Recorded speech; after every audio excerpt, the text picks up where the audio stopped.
Hey everybody, I wanted to welcome you all to this case study with some statistics first from a shirt that we have ran for Father's Day. So very recently, about a week before the Father's Day holiday.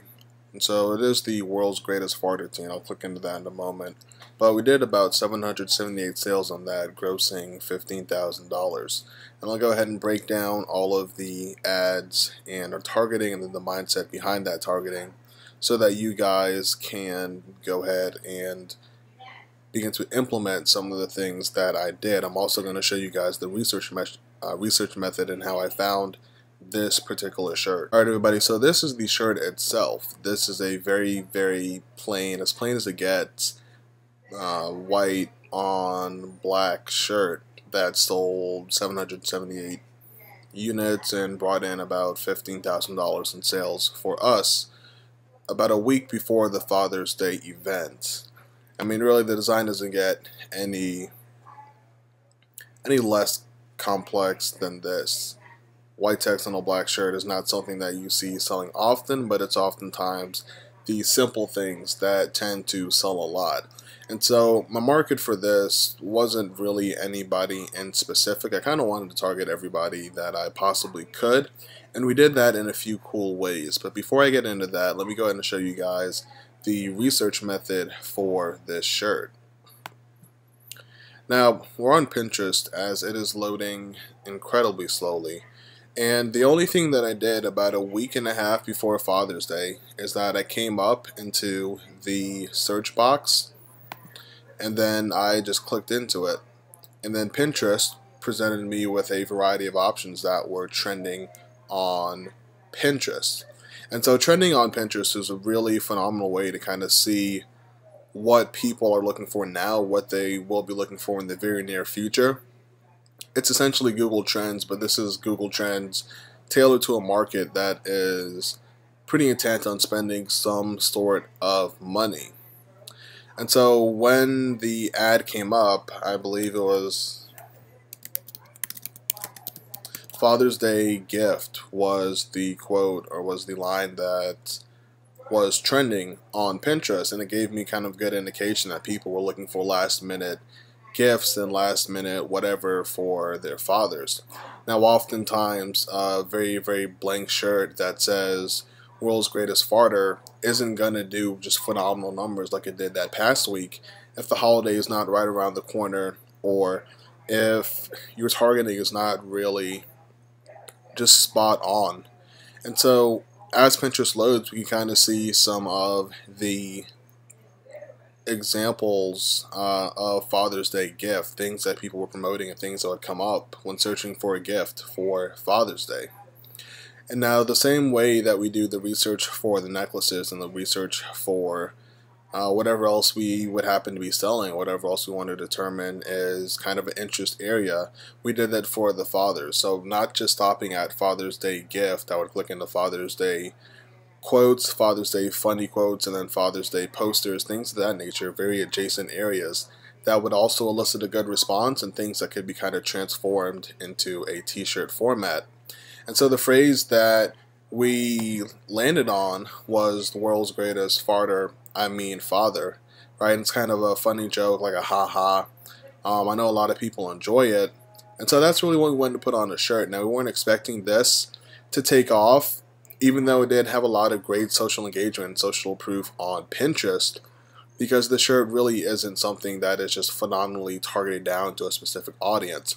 However, because of the methods that I'm going to show you that we took with the ad, and because of the type of advertising that we did, this shirt did take off, and we just reached like a phenomenal amount of people for not a lot of money, and then the results spoke for themselves. So let's go ahead and take a look at the ads, and we'll break down the targeting, and you guys could see kind of some of the cool things we did, as well as something that we have been doing recently that not a lot of people like to talk about, to a very successful effect. So let's get right into it. Alright everybody, so we are live in the ads account. I want to give you guys a brief overview, and then I want to break down the first 3 days and then show you how I went on to scale this product over the course of the campaign. So the first thing we're going to see here is that my conversion tracking was way off on Facebook. It only tracked like a third of the sales that I actually got. So that was kind of unfortunate, but we saw on the Shopify dashboard we ended up with about 778 sales in all, some from viral, but most of this from paid traffic. Now as we're looking through, we see an average cost per conversion about $5.41. Now in this particular campaign, I'm optimizing a few different ad sets off of a variety of factors. So let's go ahead and sort by results. The first and the most expensive is going to be my checkouts. I'm optimizing off of the checkout pixel. I ended up spending about $1,400 for 190 roughly tracked conversions. And so that's averaging out to about $7.27 a conversion. Now this is one of the only ad sets where I optimize off of my checkout pixel. And when you look into the targeting, you're going to see why I did that. So let's go ahead and click into the first ad set, then I'll take you guys through the first couple days of the campaign and tell you my mindset during the scale. So we're in the ad itself, and we're looking at the targeting. My targeting for this was astronomical. I mean, it was huge. It was insane. And so I went after about 17 million people in the fatherhood, grandparents, Father's Day, or I love my dad niches. Now this isn't my stereotypical buying interest. I skipped right into the scale phase. Now, why did I do that? Well, based off of my research on Pinterest, I saw this ad was getting a whole lot of engagement, and I saw this ad was getting some really, really good feedback. And so I felt confident enough to push this out there to the masses, to these potential 17 million people, and then let that shirt run, and I felt that it wouldn't really harm me at all, which was the case. I ended up paying about $3.50 a sale when you look at the spend overall, and when you look at the number of sales brought in. And so when we look at the ad in the news feed, we're going to notice a couple of things. First of all, this shirt is not for everybody, so this won't appeal to everyone's sense of humor. And we could see that when we come and we see the 6,000 likes, but we could also see the people who it did appeal to. It really did appeal to them. We had 6,500 shares, so we had almost as many shares as likes, which is something that you don't really see often on Facebook unless your offer really hits it with that target audience, or really kind of hits on one aspect that would cause them to go out and to share almost every time they like. And so we have a lot of good engagement on the ad. We have about 1,000 comments ranging from I like this, or we should get this for dad, or this is so totally dad.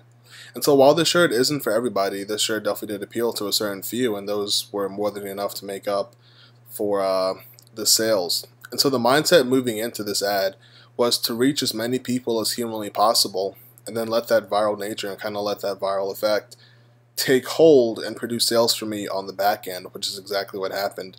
Now I'm paying about $3.70 per 1,000 people reached, which is higher than I'd like to pay. However, this ad is still profitable for me, and my model now is money in, money out. What's my ROI at? Can I keep that positive consistently for a long period of time? Then if I can, then I know I have a winner. Even if it's a small winner going for a long period of time becomes a large winner. And so that's my mindset moving forward.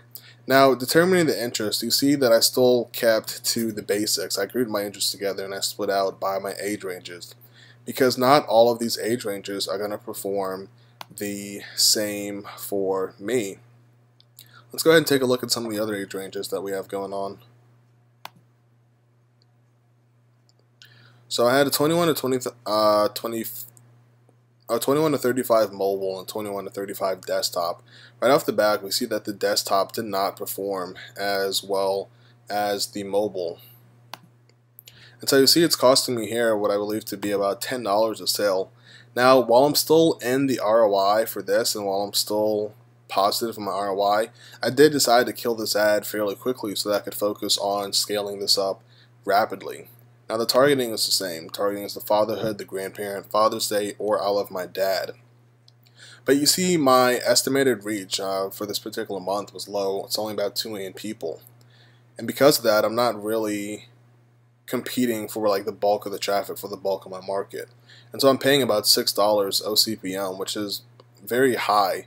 And then again, the engagement from this audience, even though I'm reaching quite a bit of them, wasn't as good as I like to see it on some of my ads. Now remember, I don't really measure off of engagement, but I do want this engagement to be a little bit higher so that the people that I'm reaching go a little bit further within my budget. And so I'm paying about $10 a sale here, still very, very positive in my ROI. My reach is decent as well to say, but this particular ad set really wasn't giving me the results that I'm looking for when it came to scaling this hard, scaling this fast. I started this campaign on the 9th, and we had Father's Day in, I believe, 12 days. I hope, not even sure when Father's Day is. So about 12 days, and I really wanted to get the campaigns that are performing well up and running and just reaching a lot of people. And so I decided to kill that particular campaign. I believe I split it out into 2 more segments. You have the 51 to 65, which you can see cost me about $13 a sale. This is negative ROI.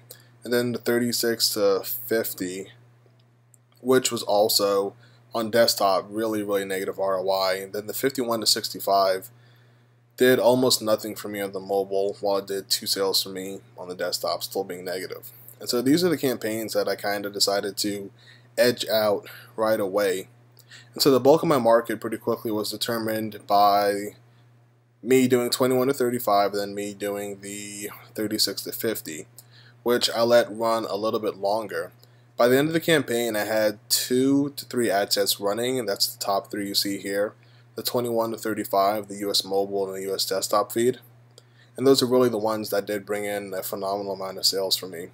Now I'm going to go ahead and click into our US mobile and US desktop feed to show you guys something that we don't really publicize often because it's not a proven method. There's no real way to determine what makes this a winner or not. But you do have certain offers that you can set out there that have such a mass appeal and that Facebook will optimize off of so well that you can go ahead and set this out with no targeting, where we just have 18 to 65 on the news feed living in the United States, and this is mobile. You have about 100 million monthly reach, and we just let this run.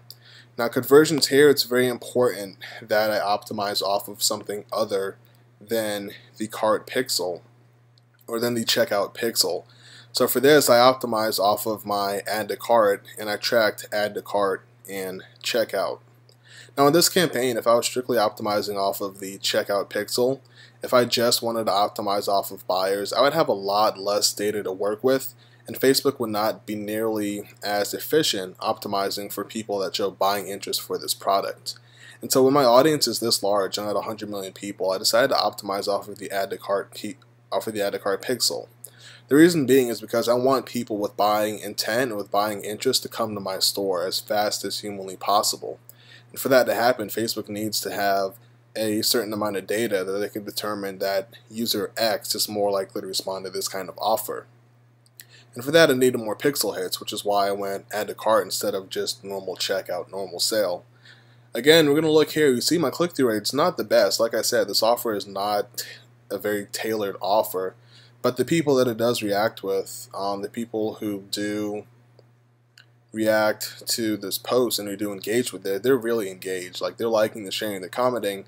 And then it shows in my sales where I could come and spend about $185 for 33 track sales. I'm sure it was more, but like I said, my tracking was off. But even 33 track sales, I'm paying about $6 per sale. And now I have this kind of reach. Right, I have the potential to reach a phenomenal amount of people compared to the normal. Let me target these 100,000 people and then hope that it works out for me in the end. And we have to remember that this is just on the mobile feed. Now, the desktop feed, I believe my reach, or my potential reach at least, was a lot lower. Yeah, 17 million people on desktop compared to the 100 million people on mobile. And even so, with track conversions, as off as they may be, I ended up paying about 25 a sale on. I ended up paying about, what is that, 12 for sale, something like that, somewhere around there on desktop feed. And I ended up killing this a little bit more towards the end. But while it was running, I was getting really good engagement. I was getting a lot of action on the post itself, which only served to help my social proof. Now, this is a shirt that it only ran for about a week. The campaign was only spending money for about a week. We spent about $2,800 and brought in $15,000 in sales, which isn't bad. And this shirt is still bringing in 1 or 2 sales a day from people who have seen this shirt afterwards and then went ahead and made that purchase, even though this was supposed to be a Father's Day only shirt. And so I've turned this ad on since then, since our June, about a week-long run. I turned it on once in July just to kind of see something. I got 2 sales from it at what I believe to be not even a cost worth mentioning. It cost me maybe $5 or $6 a sale. And so the shirt does have potential to be a evergreen shirt, but we've been focused on so many things since then, we just kind of let this one die out. And all of this is possible, again, by taking a look at the bigger picture and not just limiting yourself to targeting these really small, quote-unquote, targeted audiences, but actually branching out more and doing general appeal marketing, which can have phenomenal results. So the mindset behind this is I'm reaching a lot of people for not a lot of money, and because of that, I don't really need a astronomical engagement rate in order to see a very positive ROI. Like I said, we spent $2,800, brought in about $15,000. We did that over the course of a week on an incredibly plain shirt. Like this, I can't harp on this enough. This really is the plainest of shirts, black shirt with white text on it, right?